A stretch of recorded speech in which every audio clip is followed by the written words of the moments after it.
O meu nome é Sónia Sapinho, sou formada em Design de Cerâmica e também tenho uma especialização em Marketing.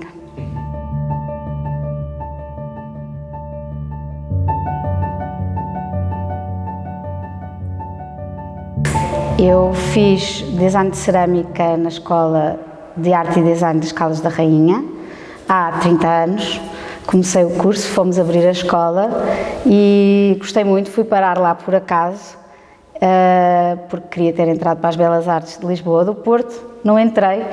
e tive assim o primeiro desgosto grande da minha vida de não ter entrado. E no dia em que fui concorrer para a segunda fase, em que voltei a pôr só Lisboa e Porto, à porta do sítio das inscrições tinha um letreiro a dizer ainda há vagas para Design de Cerâmica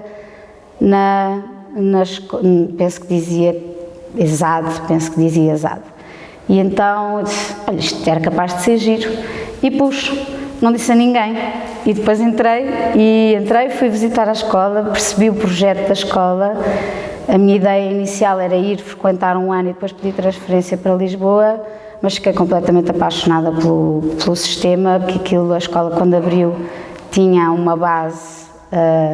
na escola da Bauhaus e no estilo de oficinas, em que tínhamos que, tudo o que projetássemos, tínhamos que conseguir executar. E isso foi fascinante, essa parte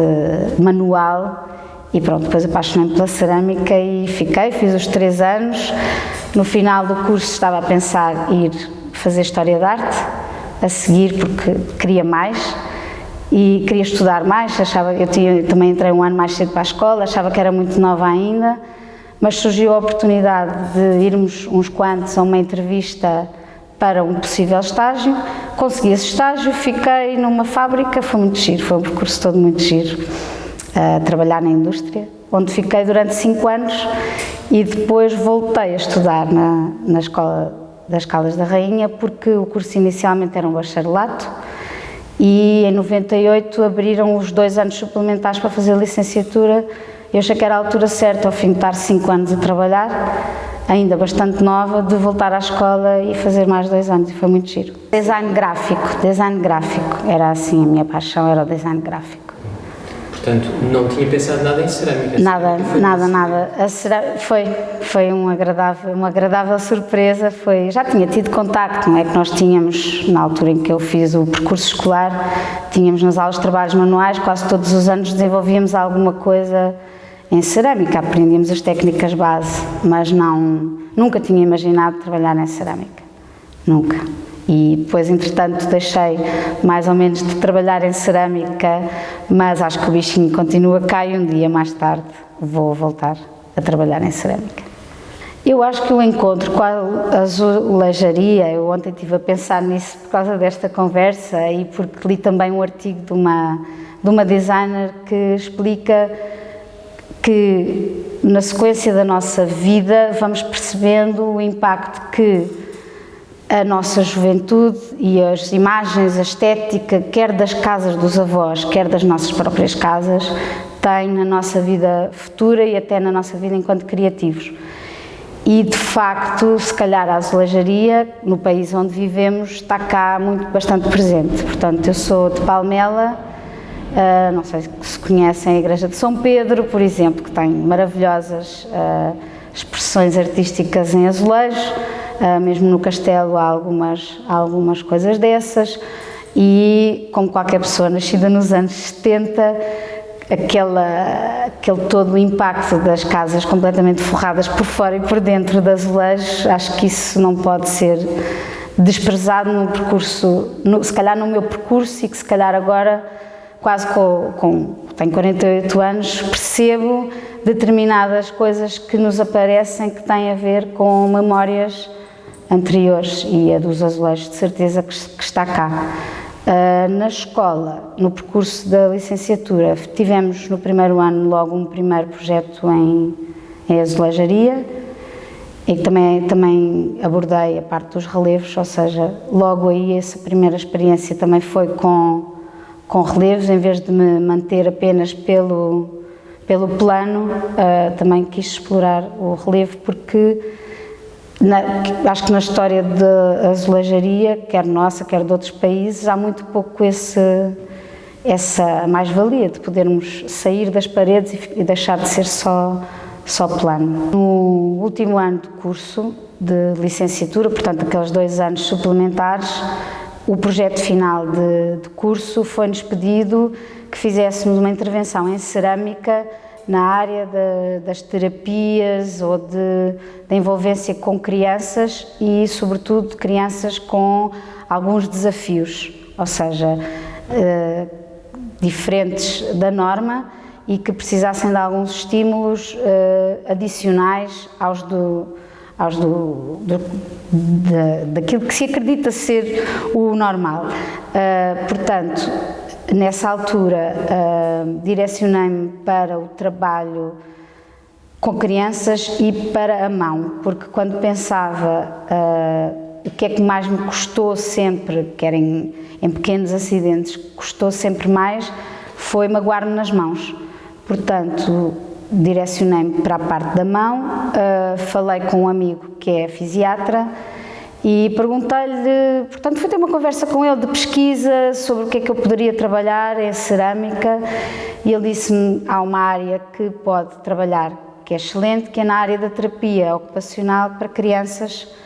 e vou pô-lo em contacto com o Serviço de Medicina e Reabilitação Física da Estefânia para ir lá ver quais são as necessidades, perceber e verem de que forma é que pode intervir. A minha professora achou uma boa ideia, portanto comecei a desenvolver algo, quer pesquisa, quer in loco, fui passar alguns dias a ver as senhoras a trabalharem e percebi como é que se faz o trabalho com as crianças, como é que é a terapia ocupacional e percebi que se não tivesse sido ceramista gostava muito de ser terapeuta em alguma área, porque acho que é um trabalho incrível e que acrescenta de facto muito valor e que é praticamente invisível e fiquei muito emocionada com o trabalho que se fazia, quer com as crianças, quer com as mães, quer com pais que acompanhavam, maioritariamente são as mães e pronto, tomei contacto com os brinquedos que usavam, com as formas de trabalhar e reparei que tinham uma base, uma ferramenta de trabalho que era à base de coisas com texturas triviais de uso comum, metidas dentro de uma caixa com diferentes estímulos sensoriais táteis e que misturavam, por exemplo, uma caixa cheia de feijão com algumas massas secas. E as crianças o que tinham que fazer era procurar algum objeto, metiam, por exemplo, um berlinde lá dentro, a criança tinha que procurar, uma criança que tivesse sido intervencionada numa mão ou que tivesse algum tipo de diferença na parte de estimulação. Há pessoas que têm um sobreestímulo, outras que têm um hiperestímulo, agora baralhei-me. Portanto, normalizar com esses objetos. E imaginei, não foi logo automático, mas imaginei que se calhar era ali que eu gostava de intervir em cerâmica, porque a cerâmica tem uma linguagem muito fácil de transmitir de forma tátil, quer dizer, até uma superfície lisa em cerâmica tem, pelo menos para mim, tem logo uma expressão, porque umas vezes é frio, umas vezes é quente, e portanto desenvolvi todo o processo, expliquei às terapeutas o que é que gostava de fazer, percebi que elas usavam diferentes objetos por diferentes características de estímulo, que iam desde um estímulo máximo a um estímulo mínimo, e comecei a desenhar e a desenvolver os projetos e os vidros e em que tipo de pasta que iria fazer o meu trabalho e, portanto, desenvolvi um projeto que chamei Piscina de Sensações, em que eram pequenos objetos de temática marítima com diferentes estímulos e que vieram dar origem, bastantes anos mais tarde, quase 10 anos mais tarde, ao projeto de painéis de grande impacto, que para mim foi uma surpresa, poder fazer uma obra tão grande com uma coisa que tinha começado tão pequenino. E, portanto, porque eu depois, durante o trabalho de desenvolver a piscina de sensações, percebi que podia ser um projeto transposto para a azulejaria, e que aí trabalharia as texturas e estaria disponível para mais pessoas e não só para quem precisava de normalizar as suas sensações, mas haver em paredes coisas que nós possamos mexer, possamos interagir e ter reações de vários tipos. E, portanto, foi aí que eu fiz a transposição desse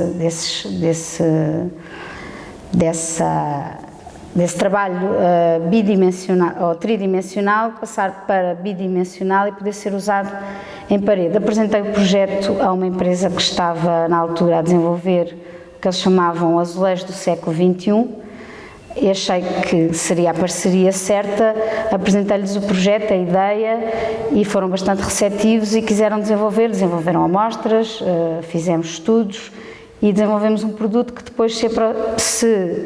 apresentou comercialmente, apresentou-se em vários sítios,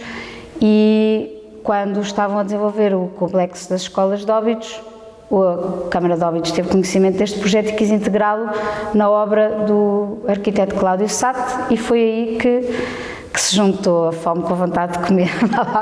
e fizemos uma intervenção que eu acho que ficou bem gira. Gostava muito de um dia, se calhar, em vez de me fazer entrevista a mim, fazer entrevista aos alunos e aos professores daquela escola, para perceber que se aquilo que eu penso que iria impactar, se impactou ou não sei, provavelmente diria que sim. Aquilo foi na sequência, aconteceu mesmo quando cortei aquelas peças ao meio para fazer a apresentação final, para que cada pessoa que estava presente na apresentação pudesse ter uma mini apresentação do projeto antes de se revelar a tal piscina. Percebi que, olha, isto ficava giro na parede. E como era eu que estava a conformar as peças, rapidamente fiz umas lastras e montei aquilo e pronto, depois fiquei com aquele projeto, tinha ali, que teve em banho-maria durante uns anos e depois saiu. Portanto, que havia essa intenção de fazer uma intervenção artística na escola, ou seja, não ficar só por paredes, sem nenhuma intervenção artística. E foi aí. Juntou-se um projeto que estava a ser apresentado na altura, que pela sua estrutura está bastante direcionado para crianças, não é? Porque nós achamos sempre que as crianças é que precisam de ser estimuladas, e eu acho que não, acho que continuamente precisamos, e as crianças precisam ser estimuladas para aprender, e nós em adultos, se calhar, precisamos de ser estimulados para desaprender, para nos tornarmos mais próximos das coisas simples. E então foi giro essa junção. Para mim foi muito giro também, porque eu sou designer de cerâmica, não sei fazer cerâmica como ceramista, mas gosto muito da parte industrial. A parte industrial é uma coisa que eu gosto muito, nunca me esquecerei do impacto que teve em mim ver peças desenhadas por mim em paletes e em armazéns repetidas à exaustão. Portanto, conseguir fazer um projeto em que aquilo tem um pé direito de 2 andares, com aquela escala, com aquela repetição, foi mesmo uma coisa maravilhosa poder fazer. Portanto, é uma intervenção, para mim, é um misto entre uma intervenção artística e uma intervenção industrial. Para mim, e aliás a repetição do azulejo tem muito a ver com isso, não é? É uma intervenção artística dentro do design de cerâmica, porque é uma coisa que foi conformada industrialmente. Apesar de ter muito essa vida da faiança, quer pelos vidros, quer pela textura, quer porque não ficam nunca nenhuma peça é 100% igual, não é a mesma coisa do que ser um trabalho feito em ateliê, que para mim tem outro valor e outra dimensão, porque tem mais mão, não é? E quanto mais mão tiver, mais fala, não é? Portanto, aqui é o giro de ser uma coisa com texturas e que fala, mas não deixa de ser de base industrial, de base de repetição e com essa linguagem, pelo menos para mim. Acho que quando escolhemos fazer assim, em colaboração eu e o arquiteto Cláudio Satt, não tivemos, ou pelo menos eu não tive logo noção, e penso que ele também não, do impacto que ia ter em termos de reflexo na outra parede, quer no túnel, porque acho que é daquelas coisas que só se tem mesmo noção quando está feito. Para mim foi uma surpresa muito boa ter isso, porque como tem o vão da escada, tem a luz a entrar por cima, acho que se poderia imaginar, mas que não, penso que ter a certeza não. E pronto, mais uma surpresa, que é nós pensarmos as coisas, temos as coisas a acontecer na mão e em pequena escala, e quando fazemos a intervenção a sério somos surpreendidos com essa parte do estímulo, do reflexo, que é bastante potenciado por ser em faiança. Portanto, o vidro em faiança até se usa dizer que mexe, não é? Não é uma coisa estática, tem uma vibração só por si. Depois, com a luz natural, vai tendo outra expressão. A cor é um traço da minha expressão artística, vá lá. Eu vejo tudo a cores, completamente. Gosto muito do estímulo só da cor e do estímulo da escala grande e da repetição. Portanto, se calhar são traços que eu vejo no meu percurso, tem a ver com isso. A cor tem que estar sempre lá. Até porque a faiança é o material que eu gosto mais de trabalhar, e as cores e a faiança é assim é o que dá. Portanto, basta vermos, mesmo em Portugal, se calhar o projeto mais bem sucedido, que agora teve um revivalismo ótimo, que quando eu, por exemplo, comecei a estudar nas Caldas da Rainha, era do mais piroso que podia haver, era o Bordal Pinheiro, e hoje em dia é a melhor coisa que pode existir, quer para nós, quer para os estrangeiros. Ainda bem que se deu essa volta, e de facto nessa obra consegue-se ver que de facto a exploração da cor é fundamental. Se não houvesse aquela cor toda, metade daqueles objetos não tinham graça, nem estimulavam da forma que estimulam. O meu percurso de designer de cerâmica, tive anteriormente a este desenvolvimento deste projeto sensação, ou seja, dos estímulos e dos azulejos com relevo, tive mais 3 projetos anteriores que fiz em colaboração com a Revigres. Um deles foi num concurso que era do Instituto da Juventude, penso que estou a dizer bem, e que na parte da licenciatura estimulavam-nos muito a fazermos projetos para enviar para concursos, que era bom para nós enquanto exercício e era bom também para a escola ganhar prestígio, e portanto era obrigatório fazer projetos para concorrer a concursos. E na altura eu penso que o projeto, não sei se tinha logo, penso que no briefing do projeto, que seria para azulejaria, e na altura achei graça, porque pensei o que é que eu gosto mais na azulejaria portuguesa e de que forma é que poderia intervir. E uma coisa que eu sempre gostei muito, e que enquanto estudei História da Arte e enquanto estudei cerâmica, gostei sempre muito da expressão do azulejo de figura avulso. Sobretudo quanto mais toscos fossem, mais naif, mais aquela representação do que era o dia-a-dia das pessoas. E então desenvolvi um projeto, que foi a concurso, que tem a ver com o azulejo avulso, mas do século, ou da altura em que estávamos a viver, que ali na transição do final dos anos 90 para o princípio do século XXI, estávamos a ter a revolução digital e tecnológica, e achei que era giro elaborar por essa via, ir por aí, ou seja, usar a expressão gráfica de computador de uma forma não sofisticada, ou seja, como se fosse uma pessoa, um pintor, como nos outros séculos havia, que faziam o azulejo avulso, pegar na tecnologia do computador, desenhar no computador, rápido, objetos do cotidiano daquela altura, telemóveis, a arroba do ET que estava a aparecer, não é? Outros elementos como uma perna de frango, que também remete para a industrialização, ou seja, já ninguém pensa num frango como uma galinha ou como um animal, pensa numa perna ou pensa-se... Portanto, fui buscar esses simbolismos e apresentei esse projeto a concurso e recebi o segundo prémio e foi muito giro, porque depois foram editados esses azulejos. Desconheço se há obras feitas com esses azulejos ou não, mas pelo menos foram feitas amostras e foi feito um painel com esses azulejos. Na sequência disso, a Revigres convidou-me para fazer uma reinterpretação dos azulejos de altar da Igreja do Bussaco, é assim, não é? E, portanto, desenvolvi para eles uma reinterpretação desses desenhos, ou seja, com a minha expressão plástica, captar alguns dos motivos básicos desses painéis, que são muito engraçados porque têm animais e flores, portanto são baseados na natureza, não têm aquelas coisas do dia a dia, têm mais as coisas da natureza, elementos da natureza, e fiz também com eles um projeto com base, isto depois parece que a vida dá toda uma volta de princípio, meio e fim, que era baseado, que queriam algo que fosse baseado nas expressões gráficas presentes na Vila de Óbidos, com base nos azulejos árabes, que para lá há muitos, e partindo daí fiz uma visita a Óbidos, que é uma vila que eu conheço relativamente bem, devido aos anos que vivi nas Caldas da Rainha,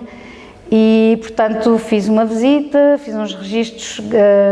em fotografia e agarrei-me a alguns das coisas mais gráficas de Óbidos, ou seja, as barras de cor das casas, quer as amarelas, quer as azuis, as malvas ou aquelas flores de janela e os azulejos de motivo árabe da Estrela de David, que bastantes há lá. Portanto, foram esses três, ou seja, tenho 4 projetos editados em azulejaria. Fiz algumas coisas para particulares, a pedido, ali também na altura dos anos 90, enquanto trabalhava em cerâmica utilitária e decorativa. Portanto, há em casas de algumas pessoas alguns azulejos, mas nada assim de grande relevância, quer estética, quer de impacto, ou seja, fiz para uns amigos que queriam uma parede com azulejos em casa e, portanto, tenho esses registros. O processo é, como muitas coisas na minha vida, eu vejo, atiro-me para a frente, cheia de medo, mas atiro-me. E então portanto, eu tinha, no final de fazer a piscina de sensação, ao fazer a apresentação, cortei as peças tridimensionais ao meio e com uma pequena lastra fiz umas pecinhas muito pequeninas e se isto ficava tão giro numa parede, isto era espetacular para fazer numa parede. Na altura mostrei a pessoas da indústria que não acharam que o projeto fosse relevante para o sítio onde estavam nessa altura e acharam muito bem que eu tivesse mostrado, mas aquilo não avançou. Entretanto, tive outras coisas para fazer na minha vida, eu sou muito eclética e tudo me entusiasma bastante e, portanto, fui fazendo outras coisas e aquilo ficou ali sossegado. Houve um dia, penso que em 2007, mais ou menos, penso que terá sido em 2007, que em casa de família nas Caldas da Rainha abri o jornal local e estavam 2 páginas ou uma coisa assim, havia uma apresentação por parte da fábrica de faiança, que é a Molde, nas Caldas da Rainha, em que estavam a desenvolver com uma designer, que não me recordo o nome, peço imensa desculpa, portanto, em vez de fazerem apenas, estavam-se a dedicar não só à faiança decorativa e de mesa, estavam a avançar com um projeto de azulejaria, e a que chamavam azulejos século XXI.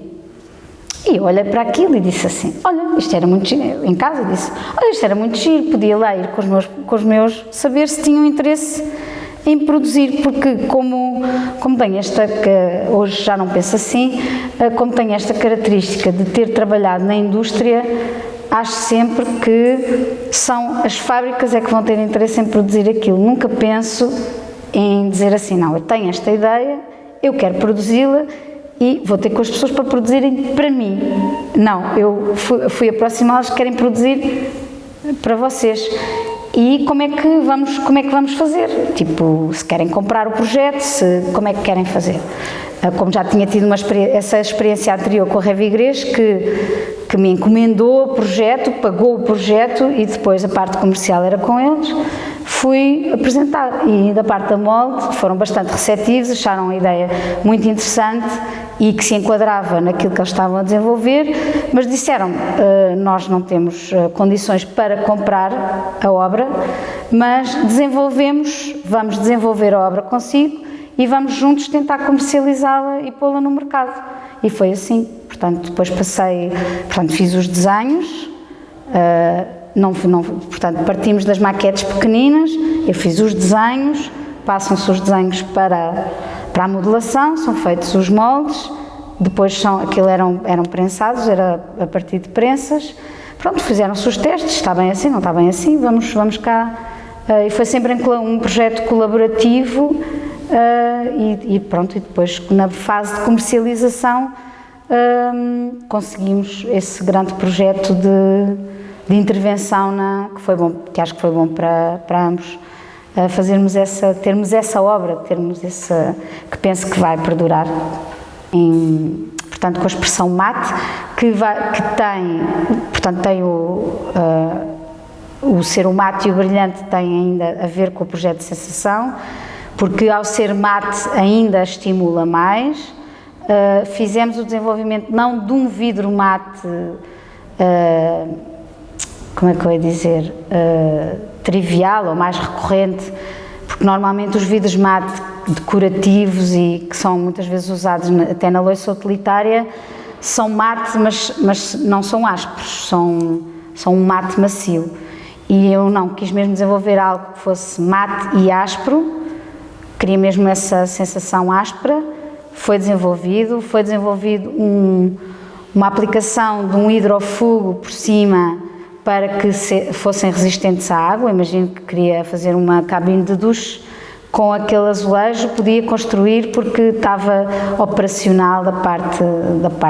industrial, que é uma das coisas que também me estimula imenso na parte industrial, é essa parte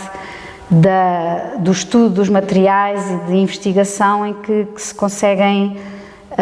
novas expressões com a cerâmica que depois são resistentes e que não têm aquele aspecto efêmero que muita faiança tem, não é? E que muita gente experimenta essa... É vulgar nós falarmos com alguém e dizer mas essas peças não prestam para nada, porque isso estão-se sempre a partir, não é? As peças de faiança têm esse... E é justamente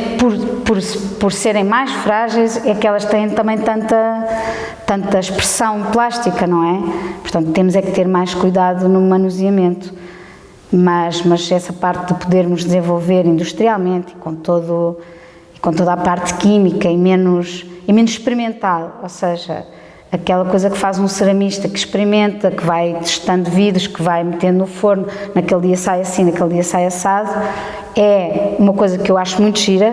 mas não é a minha expressão. A minha expressão, eu gosto de algum controle, de alguma parte mais industrial, portanto tem mesmo essa parte aí da indústria. Eu acho que o processo criativo, lembro-me que uma das maiores aprendizagens que tive depois de já ter estado na indústria, depois de já ter estado a trabalhar com horário, com muitos objetivos, com muita coisa, voltar à faculdade e ter contacto com outras disciplinas completamente diferentes, de aprofundamento estético, quer de parte de voltar a meter as mãos mesmo na massa, nas oficinas. Lembro-me de uma professora que tive, que eu acho que ela era galerista, não me lembro do nome, peço desculpa, que nos disse que uma das coisas que gostava de nos ensinar era que a criatividade não é exclusiva dos artistas. E eu, já com mais de 25 anos, aquilo fez assim na minha cabeça, porque de facto a criatividade não é exclusiva dos artistas. A criatividade, nós podemos ser criativos a pôr roupa na máquina de lavar, a tirar a louça da máquina, podemos ser criativos E também podemos usar os princípios do design à nossa vida, à forma como nos relacionamos com os outros. Em tudo o que fazemos, podemos usar quer a criatividade, quer os princípios do design. E isso para mim foi fundamental, quer na minha relação com o meu trabalho, seja em design, seja em marketing, seja em comunicação, foi fundamental ter essa noção. Ter a noção de que quer a criatividade, quer os princípios do design, não são exclusivos de nada nem de ninguém. E, portanto, ter isso metido na cabeça no dia-a-dia é, para mim, portanto, se calhar o meu processo criativo é contínuo, é sempre. Ou seja, eu acho que estou sempre em processo criativo, seja a fazer o que for na minha vida e, agora num ponto de vista ainda mais filosófico, provavelmente é aquilo que me ajuda com todas as partes mais difíceis da vida. É esse pensamento criativo e esse pensamento de que podemos projetar uma coisa, que podemos fragmentar em experiência, em problema, em solução, em todo o estudo que se aplica ao design, podemos aplicar a tudo e se calhar isso é absolutamente estruturante na minha vida. Se calhar até esta altura em que tive essa noção, existia sem eu ter noção disso. A partir do momento em que passei a ter noção disso, se calhar faço mais intencionalmente do que inconscientemente. O processo criativo não é uma coisa que cai do céu, não é um arrepio, para mim não é um arrepio que cai, é muito trabalho mental, é ver muito, é alimentar, quer a parte. Eu acho que está tudo sempre presente, não sei muito bem explicar-lhe qual é o meu processo criativo. Eu acho que não há conselhos e não gostava, mesmo na minha vida pessoal, eu não gostava de ter sabido antes as coisas que sei agora. Acho que faz tudo parte do processo, acho que faz tudo parte das aprendizagens, acho que se calhar, portanto, para as pessoas mais novas, o que tentaria dizer-lhes é que não tenham medo de errar, porque vivemos numa sociedade em que o erro parece que desapareceu e não, o erro é que nos faz andar para a frente, são as coisas, são todas, ou seja, a maior parte das coisas que nos correm realmente mal são aquelas que depois nos vão fazer andar para a frente. Portanto, se calhar o melhor conselho que tenho para dizer é que não há nada que não passe, não há nada que corra mal que não possa vir a correr bem e é continuarem, é sempre continuar, serem sempre muito fiéis a si próprias, perceberem que têm uma voz, sobretudo nós mulheres, todas temos uma voz, não temos que a esconder, podemos ser mais assertivas. Apesar de, eu tenho muita esperança nesta nova sociedade em que vivemos, porque lá está, também como no processo criativo, apesar de ter sido sempre muito combativa, assertiva, desde jovem, todas essas minhas características eram muitas vezes classificadas ou como uma coisa muito engraçada ou como uma coisa... Lá está a Sónia, ou seja, como uma coisa chata, e agora anda para aí a circular muito que a única diferença entre a assertividade e a agressividade é o género, ou seja, se uma mulher é assertiva, muitas vezes é apelidada de agressiva. Portanto, não sei, se calhar esta parte pode sair, mas o que eu queria dizer é que, imagine, eu cresci com a Mafalda a Contestatária e o meu pai ofereceu-me com muito orgulho aquele livro da Mafalda a Contestatária, com o qual eu sentia muita identificação e senti sempre muito incómodo com aquele livro. E hoje em dia percebo o que é que me incomodava naquele livro. Era perceber que a Mafalda Contestatária era uma coisa cómica e uma coisa fora da norma. E um rapaz igual nunca seria contestatário. Mas eu isso só percebi agora, ou seja, portanto, pude sempre, no meu seio familiar e quer no meu trabalho, tive sempre oportunidades de ser quem eu era, mas havia sempre aquela coisa de que algumas das minhas características ou eram quase pitorescas ou eram chatas, ou seja, determinadas coisas que porque se calhar eu nunca calei a minha voz, não é? Portanto, acho que as mulheres não têm nada que ter medo de existir, não têm que pedir desculpa por existir e que têm direito a expressar-se como qualquer outra pessoa. Portanto, expressem-se e façam sempre, sigam sempre o seu caminho, a sua voz, mesmo que vão apanhando obstáculos pelo caminho. Vão sempre, não deixem calar essa voz que têm lá dentro, porque acho que há espaço para toda a gente e espaço para todas as vozes. Porque achavam graça e porque se calhar eu cumpria noutros âmbitos, mas não é fácil, não é fácil para uma mulher ser quem é, e eu vejo isso, e agora então vejo mesmo bastantes colegas, até por exemplo, imagino de curso e de profissão, a quantidade de coisas que tinham que ter escondidas lá dentro e guardadas e que não deixavam, porque há todos essas caixinhas, essas coisas todas onde nos colocam, claro que pertencem à nossa cultura, e também sei que por trás de algumas dessas atitudes não estavam coisas más, nem sentimentos maus, antes pelo contrário, mas que existem e que, se calhar, para algumas pessoas são absolutamente castradores e que não se consegue sair dali. Porque eu, olhando para trás,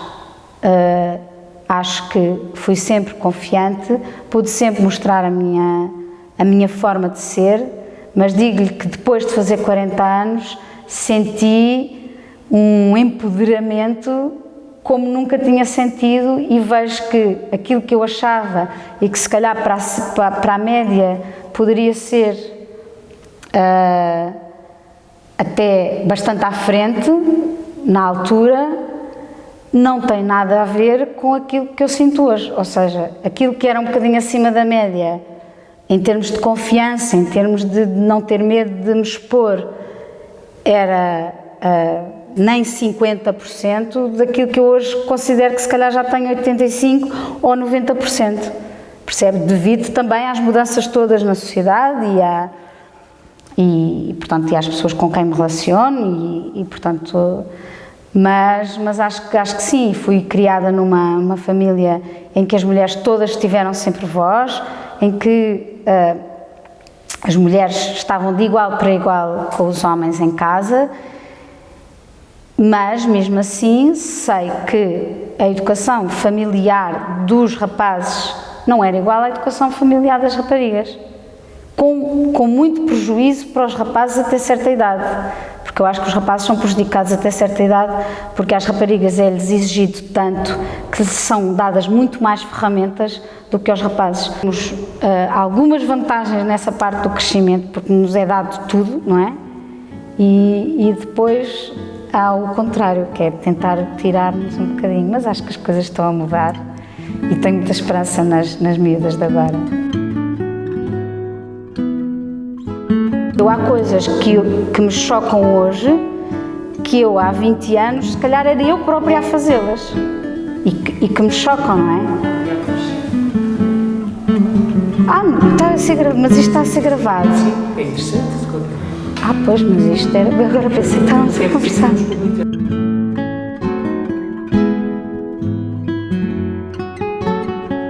Ainda não me apaziguei com a minha relação com a Mafalda. E hoje em dia percebo, eu, por exemplo, ainda nem nunca contei isto ao meu pai, que aquele livro tinha tanto de bom como de mau, porque a Mafalda não era contestatária. Se o boneco fosse um homem, não era o contestatário.